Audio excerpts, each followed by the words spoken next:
Hail Thorn, king of the mountain, you sent for me? Hail Pineleaf, I am pleased that you have returned, but I cannot speak so merrily of other matters in Erebor. There is dissent among Durin's folk, and it has not been well concealed. The defeat of Vithig Wintermine has done much to stir the hearts of my people, and whispers persist of an expedition to Thikiligundu. I am certain I was not meant to hear such treacherous plotting, but I have, and from the very seat of my throne. You were present among the kinfolk when I issued the edict forbidding an expedition to the Grey Mountains. Did I not speak sternly and decisively? Yes, I thought not. Why, then, do they speak of such things recklessly? Speak with my kinsfolk, Pineleaf. I would be curious to know how far this talk has spread. Very well, your majesty. I shall speak with them. Now, who has been going around whispering of an expedition? Because I suspect if they went into the Iron Hills right now, it'll be about as successful as a certain expedition to Moria. We all know how well that went. Boy, do we remember how well that went. Hail there! Have you been wondering about what you've been up to? Nonsense! The king under the mountain has spoken, and that is it. Alright, well, no rumors there. Anything else? Ooh. Maybe there's someone upstairs. None of these seem to be whispering any thoughts of doing something that the king has forbidden. In fact, they might be at a location where they think is far enough away not to be heard. Though Thorin may have sharp ears. Hello there! Any rumors about trips to the Iron Hills? Just wondering. Just possibly wondering. If it did not mean to find the king under the mountain, I too would consider a journey to the Grey Mountains. Oh, the Grey Mountains, not the Grey Hills. Well, yes, I'm just a hobbit. I don't remember these little details. To me, it's hills. Hills, nice, comfy hills where you live and build a hobbit hole. Yeah, now, not treacherous mountains that make your hands bleed, and dwarves like to build their homes under them. Don't know why, but let's see if I can find another dwarf somewhere. Hello there. Are any people planning on any trips to the Grey Mountains at this time? I've heard talk of reclaiming Thikiligundu, but it's folly. Have we not learned much from our failure in Moria? Well, you have a point with that. A very good point, in fact, because, yes, one would hope that they learned something from that failure in Moria. Hell, have you heard about any plans for sending out an expedition to the Grey Mountains? I had not heard such rumors, but I think of all the treasure that was left behind. Not heard any rumors of such. Okay. But thinking of the treasure, oh yeah, everyone's thinking of the treasure. And I've heard some rumors of some nasty things that happened with the treasure from Schmog. And I of course also wonder, what about Vithug's mother? Didn't we have a vision about her at one point? Yes. And I'm pretty sure that Vithug's mother is... If I remember the vision correctly, Vithug's mother was a lot bigger than Vithung. That would be a real nasty thing to run into. A real nasty thing. Yes.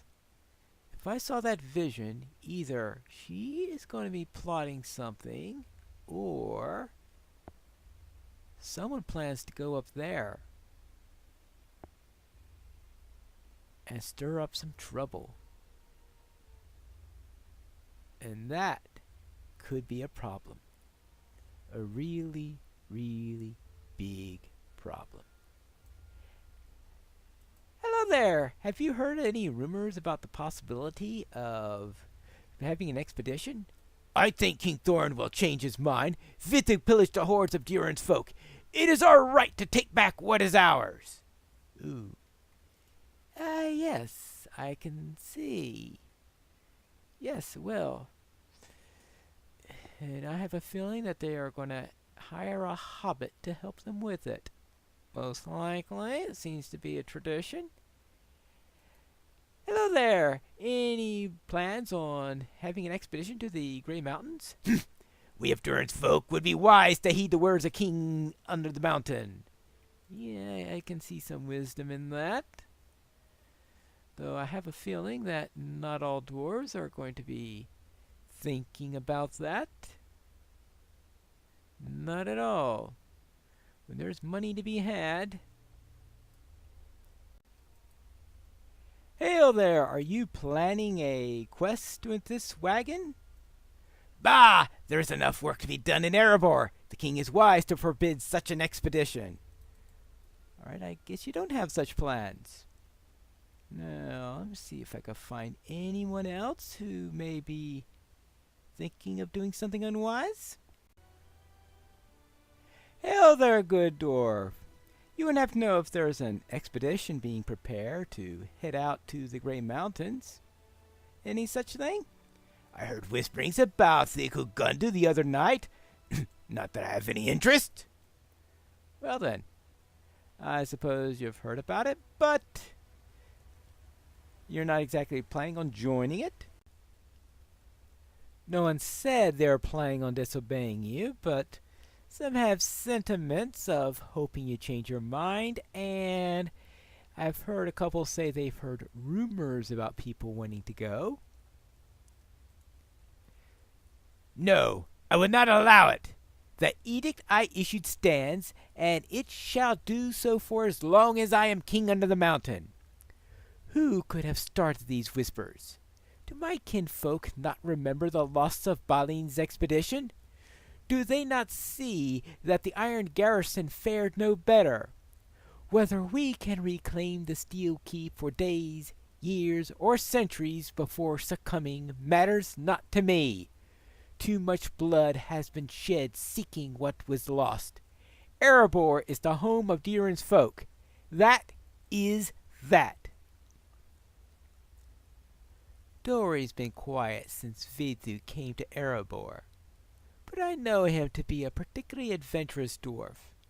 Before I can put this matter to rest, I would know if Dori has found himself struggling to heed my edict, or worse, if he has sown the seeds of a new expedition in the minds of those seeking adventure. I hear Dori has been hunting among the foothills of Erebor, but I hope he has not gone far. Speak with him on my behalf, Pineleaf, and learn if he knows the source of these rumors. I shall do so at once. Now, where could Dori be? I guess that's the first thing for us to find out.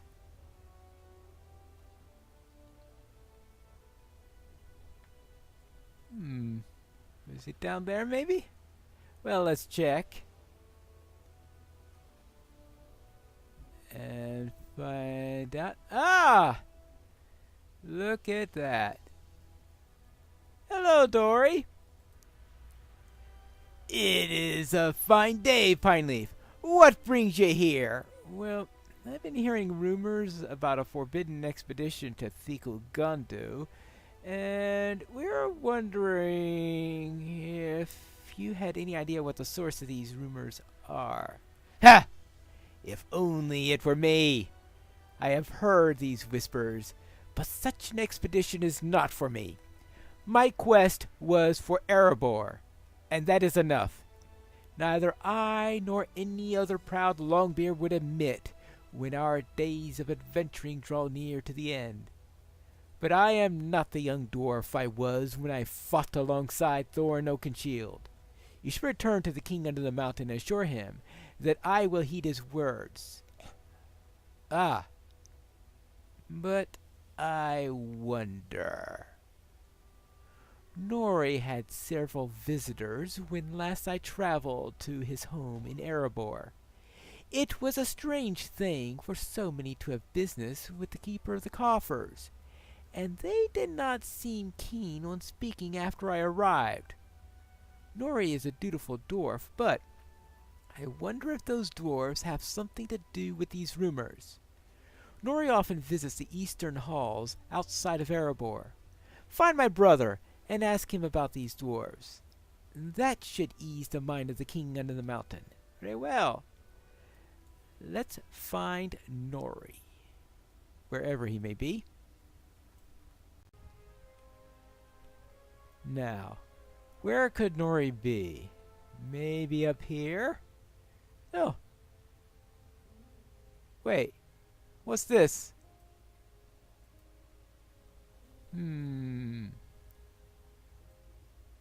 Well, why did he leave a note on the door? I don't like this. Oh, what? Did I read that right? Dory, when last you came to my home and met my companions, it became clear that my intentions could no longer remain hidden. I now lead them into the Grey Mountains and onward to the halls of Thickogundu. It is not Thickogundu that I seek to reclaim, but rather the treasure hoards of Durin's folk that were lost in its fall. I do not doubt the king under the mountain chose his words carefully, and he spoke of increasing the wealth of Erebor as a matter of chief importance. After the failure of the Iron Garrison, what better source of wealth can be found than within our delvings of old in the Grey Mountains? The king under the mountain forbade such an expedition, and it was clear that I will not be welcomed back to Erebor as a hero of Durin's folk, even if my quest succeeds. You have always been the more adventurous one, brother. I hope that you understand where others may not. For Erebor, Nori.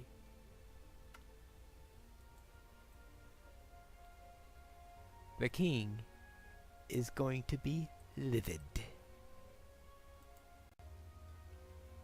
Oh, and speaking of notes, I haven't noticed this one before. Over that cursed necklace, blood was nearly shed that day. Truly it may have come to blood thereafter, had not the dragon come and scattered the dwarves far from Erebor. Ooh, fun. Maybe someday I'll hear the entire story of that. Dory says that his adventuring days are over, but it appears that Nori has already left on an expedition. What did you say? No, I wouldn't have expected such boldness from Dory, but from Nori? Never! He is the keeper of Erebor's coffers. He's a sensible dwarf. Or so I had thought. I care not for his reasons. Nori's fate is his own, and may whatever fate befalls his company weigh heavy upon him. I will not risk the lives of Durin's folk to rescue him from such a terrible and treacherous mistake. Not lays before him, but rust and rime. So be it. So be it. Ooh, but I get a bracelet for bringing such bad news, apparently. Well then, I'll take it. But that completes our study in the lay of Rust and Rime. Deed completed. A dwarf in a barrel. Well, I need to have a look at that. And here is our barrel for completing the lay of Rust and Rime. And I am sure that, as it says, that there is definitely not a dwarf hiding in this barrel, because if we open it up and look inside it, well, maybe there is a dwarf in the barrel. But what is very definite is that ends our little series into the Lay of Rust and Rime. And that means we will be taking a little bit of break until the release of Update 23, when we will return into the Northern Kingdoms. But until that time, this is Pineleaf Needles reminding you to skirmish responsibly.